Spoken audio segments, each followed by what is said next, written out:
dadyow ka badan 6,000 oo qof ayaa la sheegaya inay ku geeriyoodeen, 10,000 la la'yahay ilaa iyo haatan roobabkii dabaylaha watay ka dhacay dalka Liibiya.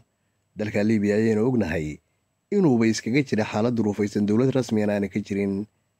Waa dal ay ka taliyaan kooxo iska soo horjeeda waxaana ka dhacday masiibada rabbaaniga ee aadka u weyn.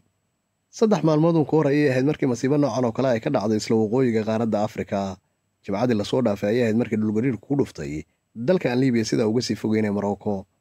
Liibiya wixii ka dambeeyay 2011 markii xilka laga tuuray lana dilay hogaamiyihii muddada dheer dalka ka arriminaya Muammar al-Qadaafi waxay ahayd dal adduunka intiisa kale ka go'an. waxaana uu ahaa dalkaas mid ay si joogta uga dhacan qalalaasooyinku. xiriirka dalkaas dowladaha adduunka la lahaana waxa uu ahaa mid iska gaaban.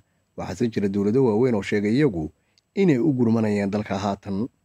ma jirto dowlad rasmi oo dalkaasu leeyahay oo sugi kartaa dhimashada iyo dhaawaca ka dhashay roobabka mahiigaanka ah.